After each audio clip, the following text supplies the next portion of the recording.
प्रस्तुत है हजारी प्रसाद द्विवेदी जी द्वारा लिखी गई कहानी देवता की मनौती। एक बार किसी राजा के एक पुत्र हुआ। राजकुमार थोड़े ही उम्र में नाना विद्याओं को सीखकर खूब पंडित हो गए।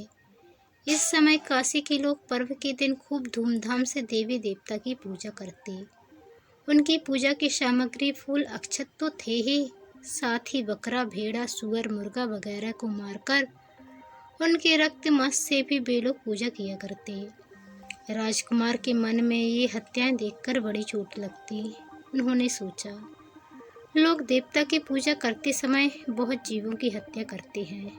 इससे धर्म का रास्ता छोड़कर अधर्म के रास्ते पर ही जा रहे हैं। मैं जब राजा होऊंगा तो जैसे बनेगा इस प्रथा को उठा दूंगा, लेकिन यह बात इस ढंग से करनी होगी कि लोगों को कष्ट भी ना हो और यह प्रथा भी उठ जाए।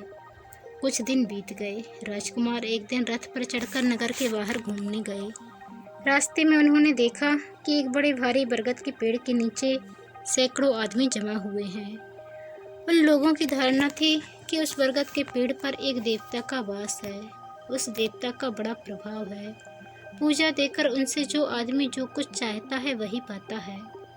यही सोचकर लोग बकरा, भेड़ आदि काटकर देवता की पूजा करते थे और मनौती मानते थे। अपनी अपनी इच्छा के अनुसार लड़का लड़की मांगते थे। यह देखकर राजकुमार रथ से उतरकर दरख्त के नीचे जाकर धूप दीप देकर उसी तरह पूजा की जिस तरह वे लोग कर रहे थे। इसके बाद बरगद को प्रणाम और प्रदक्षिणा करके चले गए। इसके बाद प्रति मास वहां आकर वे पूजा कर जाते। कुछ दिनों के बाद राजा की मृत्यु होने पर राजकुमार ही राजा हुए। राजगद्दी पर बैठकर यथाशक्ति धर्म के अनुसार राज्य करने लगे, लेकिन उनके मन में यह बात गई नहीं थी कि जीववध करके पूजा करने का रिवाज राज्य से हटा देना होगा। एक दिन राज्य के मंत्री और बड़े बड़े आदमियों को बुलाकर उन्होंने कहा, आप लोग जानते हैं मैंने कैसे राज्य पाया है? उन आदमियों ने कहा, नहीं महाराज, हम लोग तो यह कुछ नहीं जानते।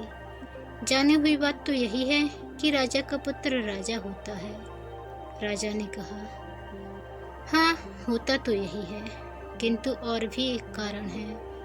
आप लोगों ने शायद देखा होगा कि मैं बीच बीच में उस बरगद के देवता की पूजा किया करता और हाथ जोड़कर प्रणाम किया करता था। सभी ने कहा, हाँ हाँ महाराज, यह सब हम लोगों ने देखा है। राजा ने कहा, मैंने उसी समय देवता के निकट मनौती की थी कि राज्य पाने पर मैं उनकी पूजा करूंगा। मैंने उस देवता के अनुग्रह से ही राज्य पाया है। मुझे उनकी पूजा करनी होगी, इसलिए आप लोग इसकी तैयारी कर दीजिए। उन लोगों ने कहा, बताइए महाराज, क्या तैयारी की जाए? राजा ने कहा, मैंने मनौती की है कि हमारे राज्य में जितने पाखंड हैं, जो जीव हत्या करते हैं, झूठ बोलते हैं, चोरी करते हैं और इसी तरह के अन्य पाप कर्म करते हैं, उन्हीं के रक्त मांस और कलेजे से उस देवता की पूजा करूंगा। इन्हीं को जुटाना होगा। आप लोग भेरी बजाकर नगर में घोषणा कर दें कि हमारे महाराज जब युवराज थे तो बरगद के दरख्त के नीचे उन्होंने मनौती की थी कि वे जब महाराज होंगे तो उनके राज्य के इस प्रकार के 1000 आदमियों के रक्त मांस और कलेजे से उस देवता की पूजा करेंगे। जो लोग जीव हिंसा करते हैं, चोरी करते हैं, झूठ बोलते हैं अथवा इस प्रकार के अन्य खराब काम करते हैं, इस प्रकार की पूजा करके वे अपनी मनौती मनाएंगे। मंत्रियों ने राजा के आदेश की घोषणा कर दी। नतीजा यह हुआ कि राजा की मनौती कभी नहीं मनाई गई। तो दोस्तों, आपको ये कहानी कैसी लगी कमेंट कर जरूर बताएं। चैनल पर नए आए हैं तो चैनल को सब्सक्राइब कर बेल आइकन को क्लिक कर लें और वीडियो को ज़्यादा से ज़्यादा अपने दोस्तों के साथ शेयर करें और लाइक करना न भूलें। धन्यवाद। जय हिंद।